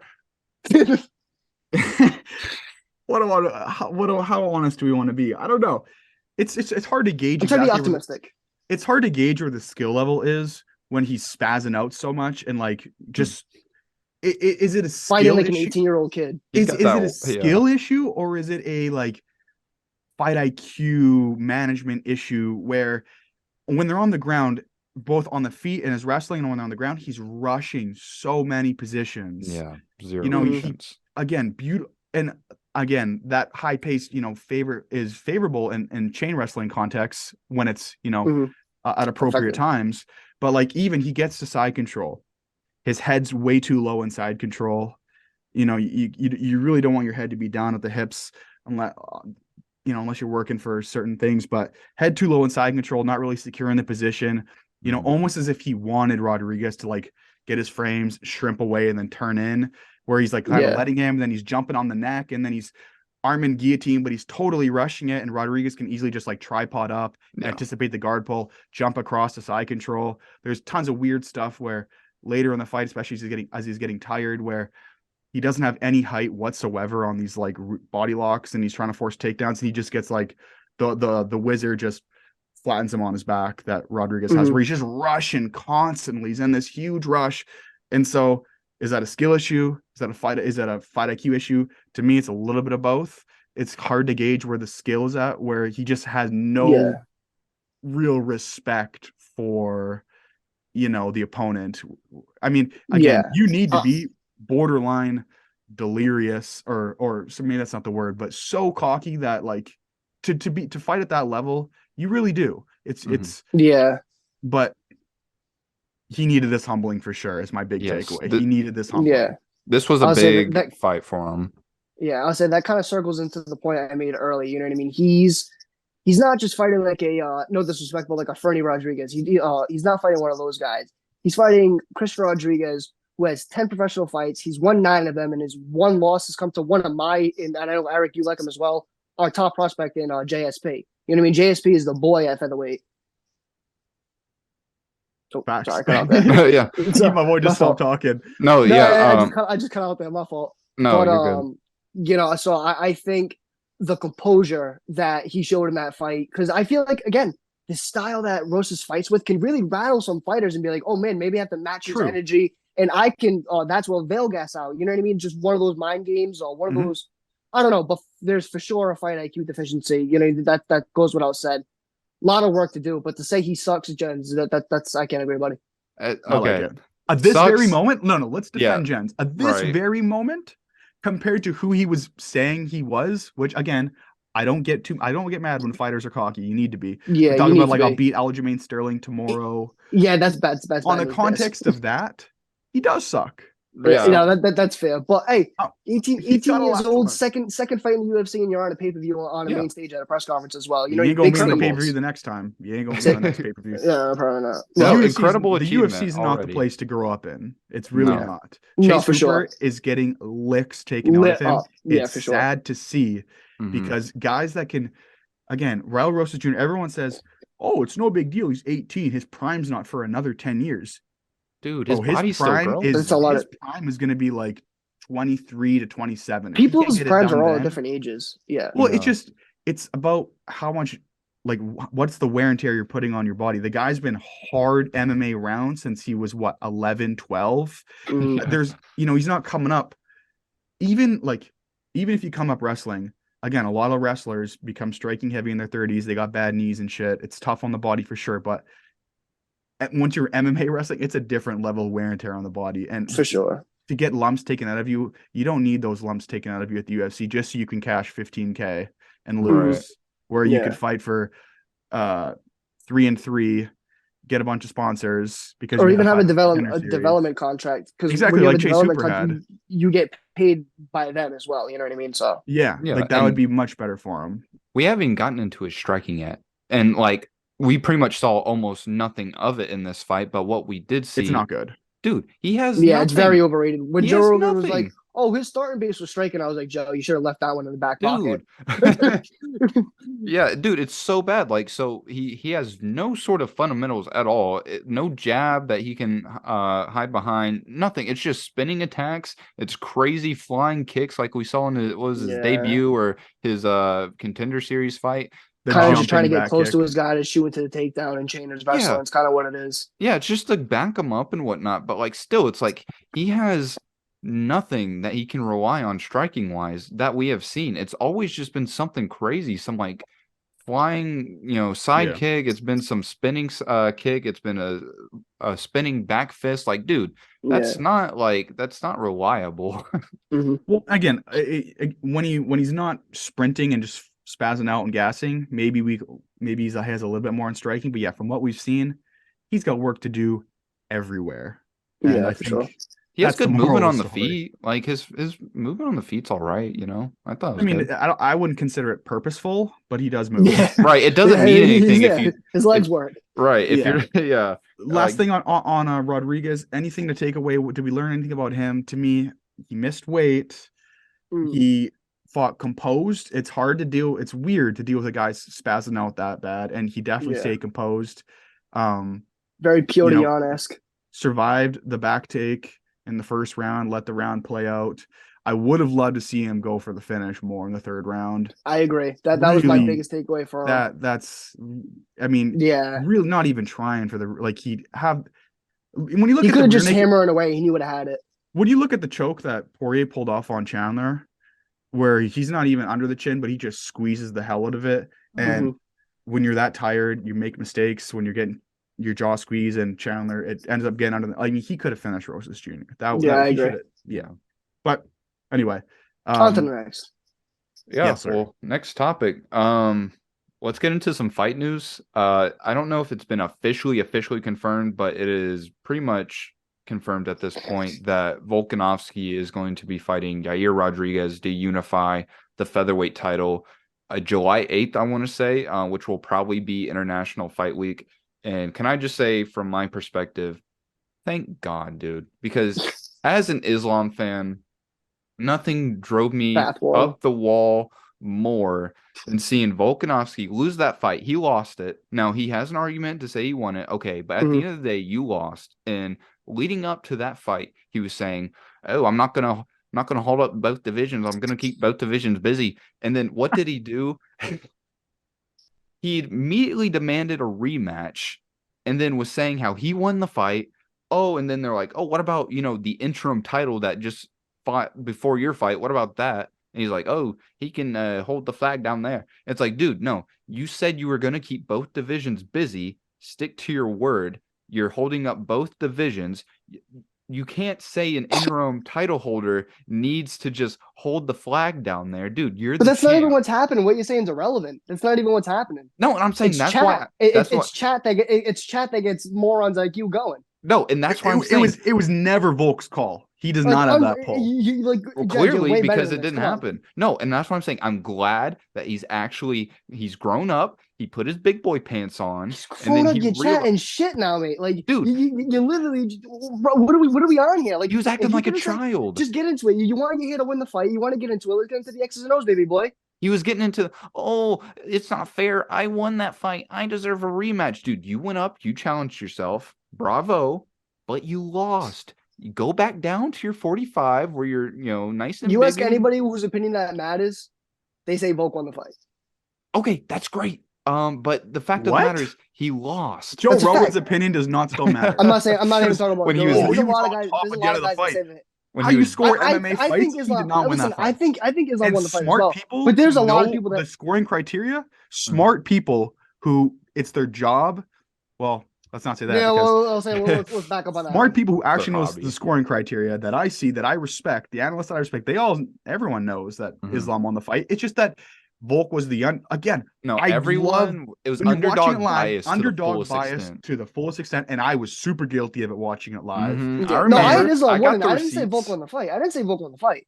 But you said if you ask anyone who I think if you know anything about the scoring, I don't think it's like, I think even Jens was giving too much credit where he had an argument. I think if you know the scoring criteria, it was pretty black and white. There were close rounds. Yeah, of course they were close rounds, but I think 2 is the swear round. The night of the fight said that Volk got robbed.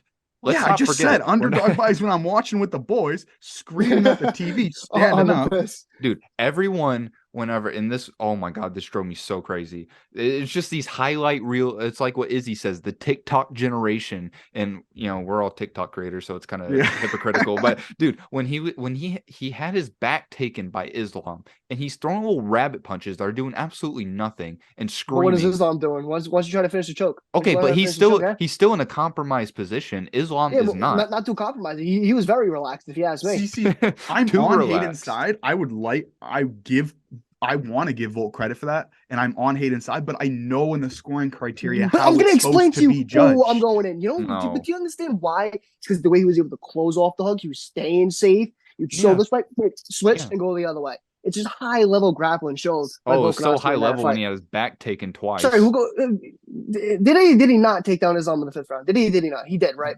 Did he lose? Not he did. He did lose the fight for sure. Right. But on a lot of people's scorecards, he won the fight. Cool. Yeah, but people who didn't rewatch the fight just watched it one time with their friends. The Volk writers. Eric, the only scorecard that matters is Eric Matty's live. And he said Volk won. So that's what it is. This is Brendan true. Schaub said he won the fight. So one more. No, I'm just right. Taking a piss on that one for sure. No. So my thing is, my thing is, are you taking your hair or are you taking Volk? And I don't need like a final prediction. Right. This is, months away. I think I'm going Yair. I'm tired of being afraid of saying who I'm picking. I'm standing my ground. I'm picking Yair Y-Rod, as I like to call him, to beat Alexander Volkanovski. You hear me? Okay. Yeah, no, I heard you. I was just Okay. For the record, boys, for the record, MMADecisions.com Oh God. has, I'm gonna say, 22 people that scored it for Makhachev, 5 that scored it for Volkanovski. Yeah, no, that's fine. We know. And what the people who was. scored it, there's only one person I actually respect on this list that scored it for Volk. That's it. That's all right. Moving I'm on. not gonna name drop him. I respect Sean Sheehan. Okay. Yeah.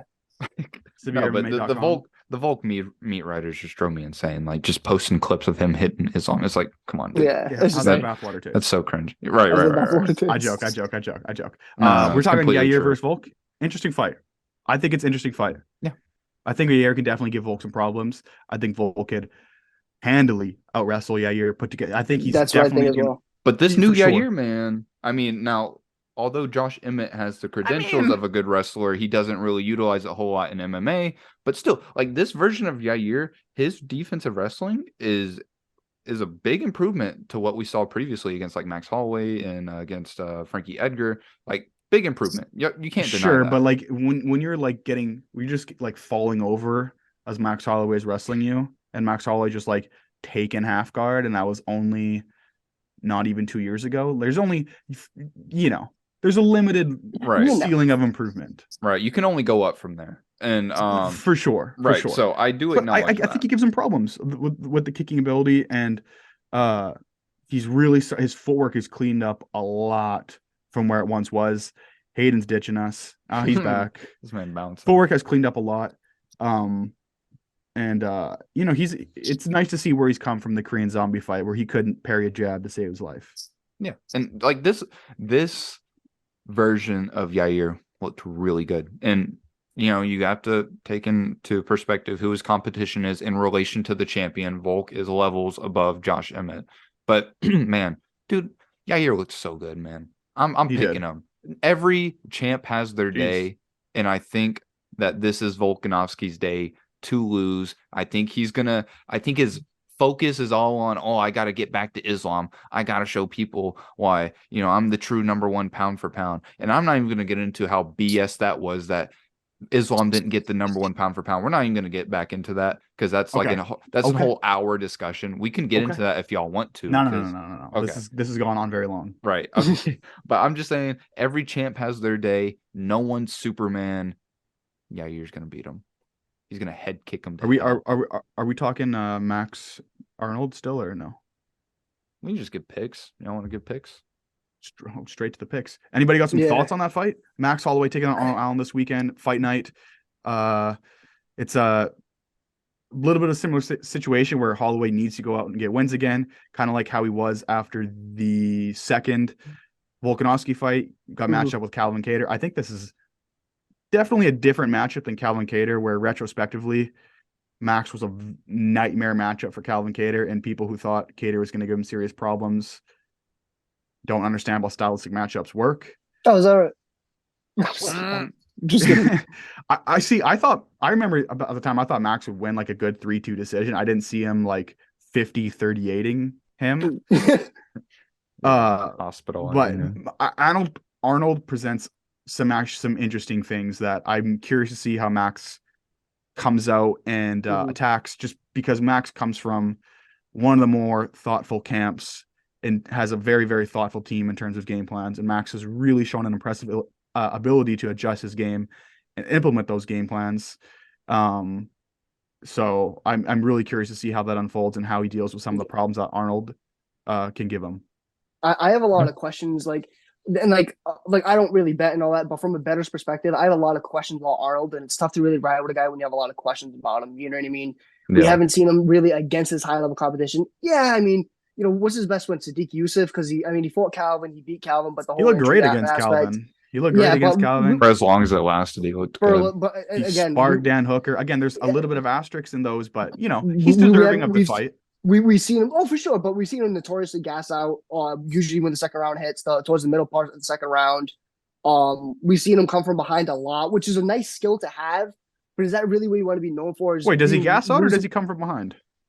So it's a little bit of both because it seems like he starts to Well, think then I throughout don't the think he fight, and he's gasses out able to that sneak bad. away, in the third round and get a finish. I believe he's done it twice in his career. And fighting a very high pace, high pressure five Oh yeah, round, the lot Maz of Burnell experience, one, Max right? Holloway. It's very tough, and I can't think of the other bloke's name off the top of my head. So again, a lot of asterisks against him. But I think he does possess a good matchup for Max. But I'm going to be taking Yeah, Holloway yeah. myself. I will say I'm going Max. I probably am overthinking in terms of like 5 rounds. Arnold definitely does not have a good 5 round style. I don't think he as much as a gasser as maybe you suggest, but yeah, he does not. He's definitely not from what we've seen really built for 5 rounds. The dude carries insane amounts of muscle. Probably has one of the biggest fights or the biggest weight cuts at 145. Because that dude is a muscle hamster. Um, but so yeah, just the fact that it's 5 rounds and Max is so durable, that's probably enough to pick him right then and there. But Arnold does have, from that southpaw stance, one of the most educated lead hands in MMA, I would say, for my money. He fights, he's extremely comfortable fighting off the back foot. You ever heard Darren And Till? say it again. You ever heard Darren Till? What The I dude said is who's one of the not in most, the UFC. yeah, get out of here. Arnold Allen is a better striker You than can't, Darren Till, you I'll can't say it. have one of the best lead hands in the UFC if you're not in the UFC. I'm sorry. It's just Yeah, Yeah. that but qualifies. so it's interesting to see how he approaches that. He's has such a good job at hand fighting as he's circling away off the fence. He doesn't really get it taken advantage of because he's pretty good at converting it to like certain types of, hillbilly guards and crossface guards. I'd love to see Max. Could be a good body punching performance from Max, which we all love to see when he goes that left hook to the body. But Arnold does have a really, really good step up low kick to the calf. And that step up low kick from Southpaw gave Max a shit ton of problems against Volkanovski. Yeah. Um, We could see that. We could see a lot of that early, because it's like more of like an early investment in fighting the boxing heavy style and Max Holloway. I feel like that could pay yeah, dividends. yeah. I do Yeah. think he doesn't throw it like he does a lot of like little step like where Volk would kind of shift in the Southpaw sometimes to throw that inside low kick, whereas Arnold just kind of touches with the step up, Mm-hmm. and he could get It's a countered. little different. Max could counter him with a right straight sometimes. We'll see how it goes. Arnold obviously has a really, really probably one of the best pull counters in MMA. There's not a lot of good pull counters. He probably has one of the best. So Poirier for sure. So I'm really interested to see how just they match up stylistically when the horn goes. Yeah. I'm going with Max as well. Yeah. Straight up. So that means Eric, you got to pick your Canadian fellow. No. Well, I do love that he's a TriStar guy, but no, I'm going with Max on this one. Yeah. Assuming Is his Arnold chin's not. Allen not from? No, he's from the UK, but he trains at TriStar. We'll train at Okay. TriStar. Except Okay, he hasn't been back since the pandemic, which sucks. Well, but hate to see it. Well, yeah. So that's that. Yeah, I mean, I was gonna go into some other like segments, but I feel like we've spent an eternity in a good way talking about everything else. We could go into beef of the week if y'all want. Oh, so you know what got you beef of the week? I got a quick one. I low-key forgot what my beef of the week was, but I do have another one that off rip because it just bugs me to all hell. I can go in real quick. Go ahead. Go for it. Dude, car stickers bother me like Honestly. like nothing else, dude. And like this isn't even like a political thing or whatever. Like it doesn't matter if you're endorsing a candidate that I love. It doesn't matter, dude. It pisses me off, dude. Like no one wants to see your political campaign message. No one cares that your family member died. Especially Like, when they lose and then you're stuck with the sticker. right. Yeah. I don't care what team you root for. I just don't care. I want to get to work and I want to get back home. Like that's all I want to do. I'm already pissed off. I don't need your dumb opinions. Jen's is stuck in the matrix. He can't get out. All these little things just frustrate him to no end. Get off my lawn. Oh, I do especially agree with you. It's tacky. dude, It's tacky as hell. the South has the worst car stickers you'll ever see. Oh, Just for the sure. For sure. Worse cringiest. in the South. Oh my god. For sure. I got a quick one. Oh, wait. Just on the. You ever see dudes with pickup trucks, but they have like a set of balls hanging down from like the hitch on the back? Yes. Like, who do you think those people are? Like, Yeah, what do you think they Not do good for a ones. living? those are the people that stick their finger in their belly button and they lick their finger. Like those weirdos. Yeah, probably. Anyway, what's your beef of the week, Hayden, before we wrap this up? Real short and simple. The people that cut the crust off their sandwiches. Yeah, grow up. Yeah, dude. Grow up. Thank you. Grow up. That's all I got to say. Straight up. Grow up. Yeah, it's like, I do you mean, like to be tucked in too, you old bitch? No one likes, dude. Yeah, it's bad. Like, just eat the fucking crust. You're a man at this point. Girl. low-key, it's the crust is like the best part. I love Crust the is crust. super Let's not get slept. crazy, but Crust is okay. How do y'all like y'all's toast? Like, do you like it just kind of slightly toasted or like Slightly toasted. Slightly toasted. so I'm like Mildly. halfway. Yeah, I'm like halfway. So if it goes to 8, I'm like 4.5. Okay, 5. that's a weird scale, but Yeah. Well, you know how your toaster has numbers? oh, okay. I Yeah, thought but you were every saying like toaster is a bit different. I thought But you were saying like out of 10. I was dude, like, I put mine on out of like the 8, that's lowest weird. setting. Oh And yeah, no, now that we're talking I'm about like toast giving and no them one's for the most listening part. anymore, but yeah. Dude, Lowest setting, light brown. I got my mom this new air That's not fryer even for toasted that point. Christmas. My fault. No, I got my mom this new air fryer for Christmas, and like one of the settings, it shows you the shade of the toast. It's so sick. That's Oh, I so like that. expensive for no. I peeped those on TikTok. It's Well, like, we bro, all those, pitched in. We all pitched in. Do you yeah, know I what's hope those like 12 of great? you. Yeah, You I'd know have to what's sell a kidney to get one of them Jones. you know what's crazy is my friend has he got his sister this like those Keurig like coffee maker things. Yeah, Well I have one. yeah, well so he got her that, but it's like for like alcoholic drinks and like Oh, that's cool. it's crazy sophisticated. You Oh, put I've like seen that. you put like a little juice thing on the top and it has a barcode and the thing reads the barcode and then says what things need like dude, we're living in the future. The Industrial Revolution and its consequences. Yes, dude. All right, let me get it. Let me hear it. I don't have one. I'm so Oh sorry, my boys. goodness. Absolutely. My beef of the no. week should have been Islam not getting #1 pound for pound, just so I had an excuse to talk about it. But Beef of the year for you. dude, I got one for Eric. People that drink Dasani water. There it is. You're weird. I actually don't mind Dasani water. I was literally just gonna say Dude. that. You look like a Dasani drinker. I don't know when I last bought it, but like from what I remember, it wasn't bad. ass. I hate spring water. Oh, spring water's horrible. Or the deer, what's that Deer Park one? Okay, so what's the alternative? If you don't drink any of the spring waters, like what's the alternative between Get the like Public, no, the Publix brand. we don't have Publix in Canada, so Bruh. Oh my God. grow up. Yeah, I know, straight up. Anyway, Honestly. Yeah, we've spent a long time talking about Yeah, this is a long 287. one. Well, this is a marathon, but I appreciate whoever's still listening to this dumb talk about water bottles and toast. Y'all are the real ones. Follow all of us on TikTok, Flagrant Sports, Last Round Luz, Eric Maddie MMA, all platforms basically. Follow all of us. Appreciate y'all listening. Share. Go follow the Punching the Clock TikTok account. We have an official TikTok. We're going to be posting clips pretty much all throughout the week up until our next episode.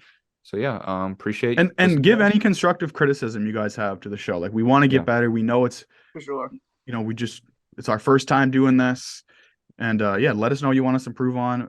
And what comments. You want us to talk about more. Comment questions because we're. I know this week we weren't able to give like a full-fledged like comment thing. We didn't really do it at all. But like on the weeks like next week where like the card's not going to be super stacked, we're going to have a lot of time for subscriber questions. So give us your subscriber questions. It can be about anything. It can be about the card. It can be about who's the most overrated we can do a nice fighter of all time. Right. Yeah. It could be anything. So yeah, just comment away. Appreciate y'all listening. Do y'all have any plugs or anything y'all want to say? No, sir. Appreciate you guys for listening. Yeah. We're taking over. That's all you got to know. All right. I got one. Dunkin' Donuts sponsor us. Appreciate you, lads. All right. Thank you guys for watching.